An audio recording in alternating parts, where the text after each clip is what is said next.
Hi friends, Miss Janet here at Alexander Hamilton Memorial Free Library. I work in the children's department, and once a week we select a chapter book for book tasting. And today the book that I would like to share with you is by a rather famous author, children's author, in the juvenile fiction section by the name of Judy Blume. And her book is called Blubber. And so I would like to share this with you, this chapter book. And if it's a book that you think you are going to find interesting, then you can certainly pick it up here. We do have it in our library. Chapter 1. It's very foolish to laugh if you don't know what's funny in the first place. My best friend, Tracy Wu, says I'm really tough on people. She says she wonders sometimes how I can like her. But we both know that it's a big joke. Tracy's the best friend I'll ever have. I just wish we were in the same 5th grade class. My teacher is Mrs. Minish. I'm not crazy about her. She hardly ever opens the windows in our room because she's afraid of getting a stiff neck. I never heard anything so dumb. Well, some days our room gets hot and stuffy and it smells like this afternoon. We'd been listening to individual reports on the mammal for almost an hour. Donna Davidson was standing at the front of the room reading hers. It was on the horse. Donna, she has this thing about horses. I tried really hard not to fall asleep, but it wasn't easy. For a while, I watched Michael and Irwin as they passed the National Geographic book back and forth. It was open to a page full of naked people. Well, Wendy and Carolyn played tic-tac-toe behind Wendy's notebook. Wendy won 3 games in a row, and I wasn't surprised because Wendy is a very clever person. Besides being class president, she's also group science leader, recess captain, and head of the Goldfish Committee. Well, did Mrs. Minish know anything that was going on? Or was she just concentrating on Donna's boring report? I couldn't tell from looking at her. She had a kind of half smile on her face, and sometimes she kept her eyes closed for longer than a blink.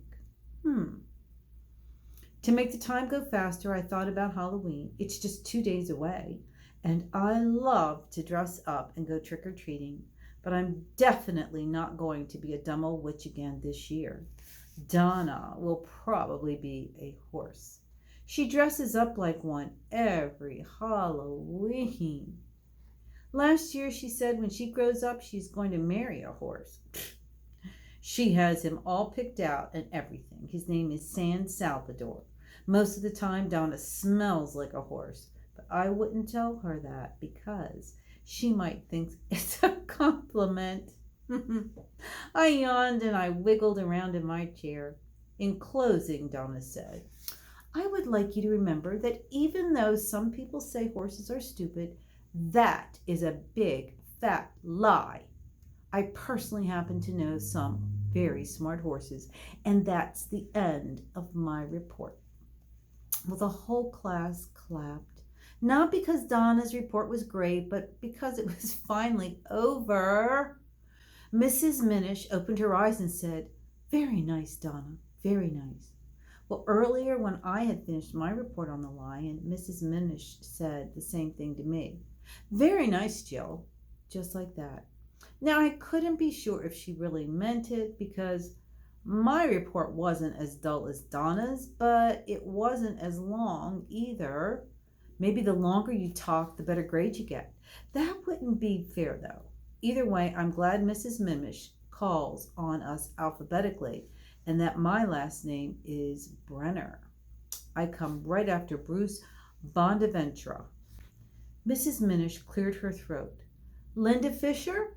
You're next. Will you give the last report for the day? She said. We'll hear 5 more tomorrow, and by the middle of next week, everyone will have a turn. I didn't think I'd be able to live through another report. Ugh. Are you ready, Linda? Asked Mrs. Minish. Yes, Linda said as she walked to the front of the room. My report is, it's on the whale. Carolyn and Wendy started another game of tic-tac-toe while Bruce went to work on his nose. He has a very interesting way of picking it. Well, first he works one nostril and then the other, and whatever he gets out, he sticks on a piece of yellow paper inside his desk. Ugh. The hand on the wall clock moved. Only 10 minutes till the bell. Ugh.